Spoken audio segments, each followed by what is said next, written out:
There are statistics that are kept online. There are, certain things that you can get, but you wouldn't find an entire cumulative record online. Have you ever encountered any resistance from a principal or a teacher because you weren't able to disclose the case situation details? And if so, could you tell us how you dealt with that? I think schools are pretty familiar, at least I was as a counselor, with when you're dealing with CPS-related situations where you do not receive information back. And I think the schools are pretty sensitive to that. And I personally have not encountered any problem with the schools.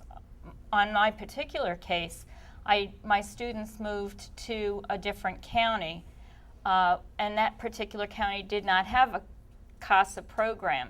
So I had to go to the new school out in Stevens City, Virginia, and introduce myself, and they were not familiar with what a CASA did. And so I had to even explain to them specifically on the paperwork where it says, yes, I can have copies of report cards and attendance records and things like that, but they were very willing to work with me. So I think the schools are used to having information only going in one direction.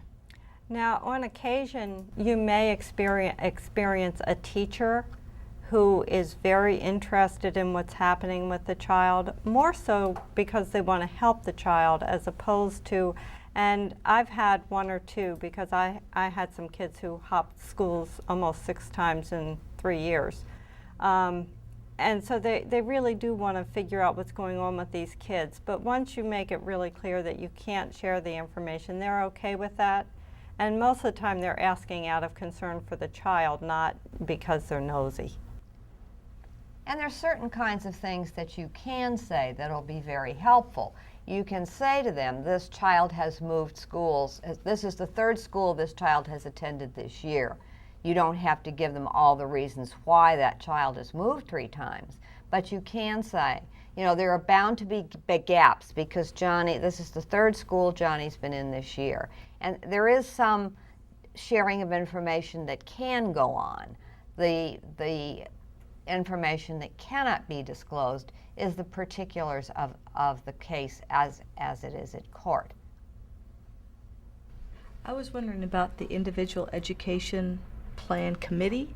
So it's individual to each case, makes up its own committee, and who determines who those people are, or is there a committee just at each school?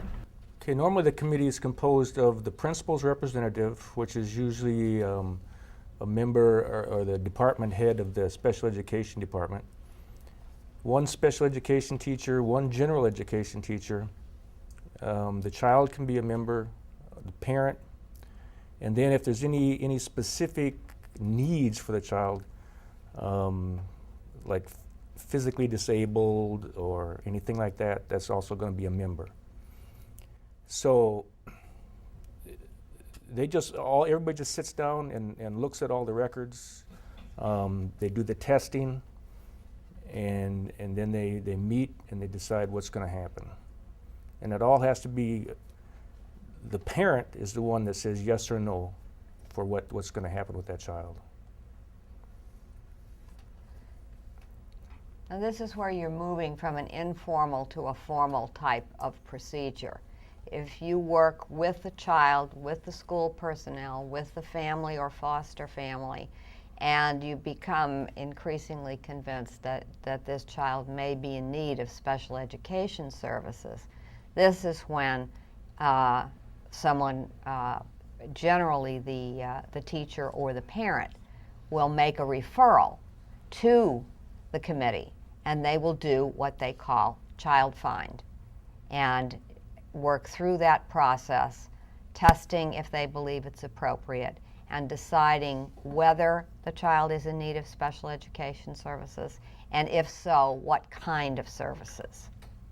What if the parent is uncooperative in this process? I mean, in order for there to be any special services, it sounds like we need to get the parent or the legal guardian involved. And what if they routinely don't show up or don't want to or can't come to IEP committee meetings. Does that mean the child then doesn't get the services?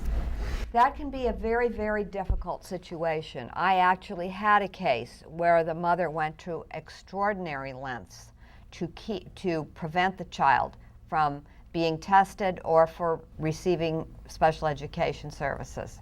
She kept him out of school, she moved, just all kinds of things like that.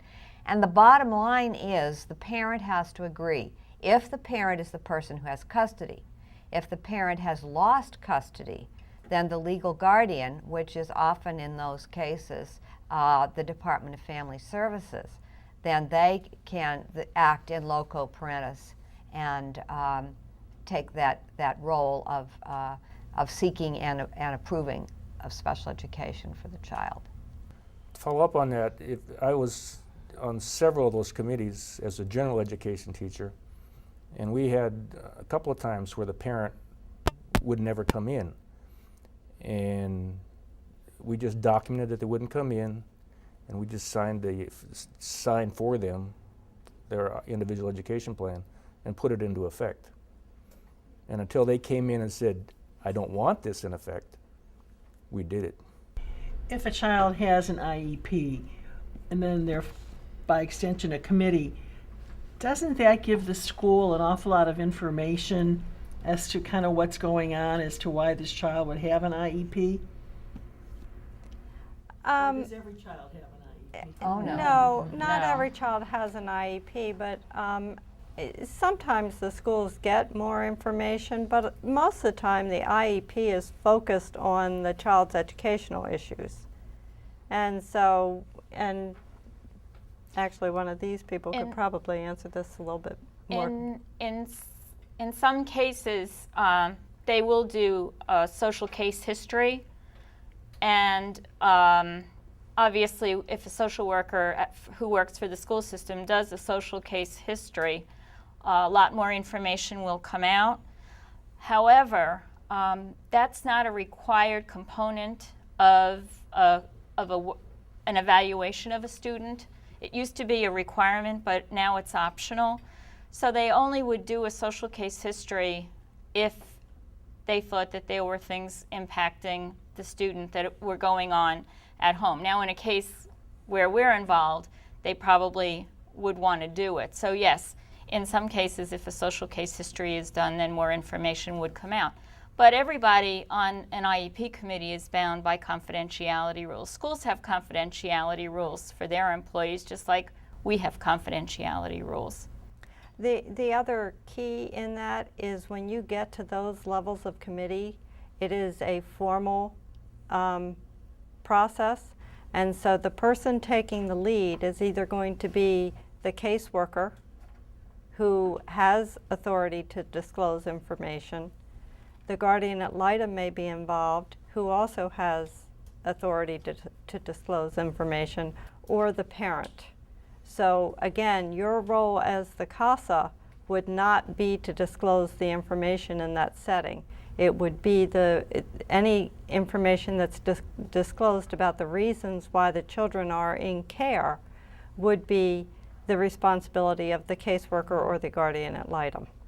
Online, I think I saw today that in some particular situations, CASAs can become the educational advocate for the child if nobody else is available.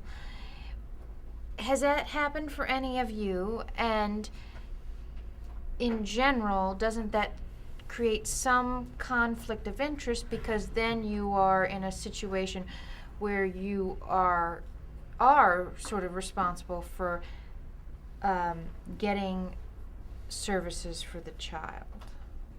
Well, I'll take a stab at it. I think when we speak of ourselves as advocate, we are not speaking generally of when the type of advocate that I think you're referring to is somebody that the parent would request from an advocacy organization to help the parent through the process. This is more likely to happen if there's an appeal. If the parent appeals the decision of the committee or something. Our role is not that formal. Certainly, we advocate for the child. We advocate for the child in school the same way we would advocate for him anywhere else. But as far as being designated as the child's advocate in what could become an adversarial situation, that would not, I don't believe that would happen. How usual are IEPs? I mean, is it something that's fairly rare, or is it pretty common?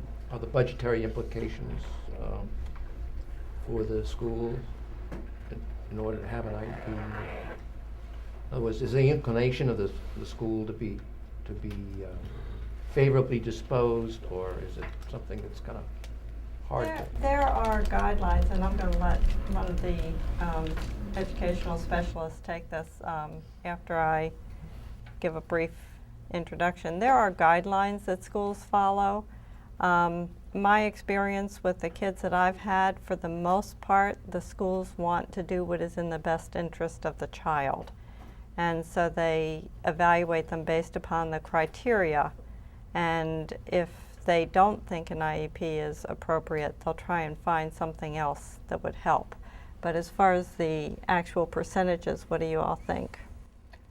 Oh, I think generally the figure that is most often used is that about 10% of the school population is in some kind of a special education program or receiving some kind of a special service. And the vast majority of those children are in the learning disabled category. And the second most common is the emotionally disabled category.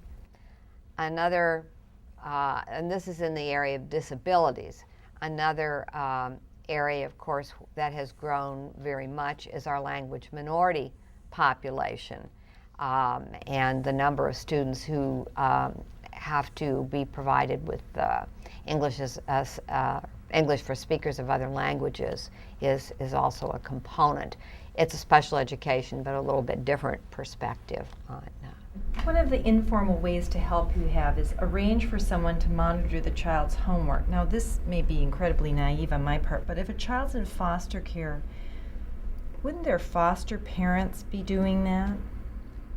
I mean, just generally, aren't foster parents instructed that they're supposed to help the children with their homework or not?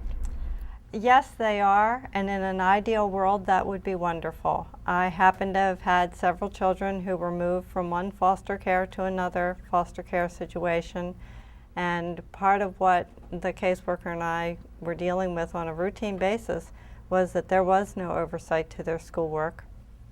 The foster parents weren't even attending parent-teacher conferences.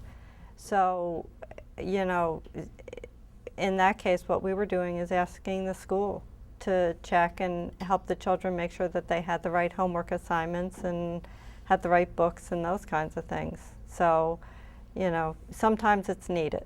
Well, thank you all very much. You ask a lot of very good questions. Thank you so much.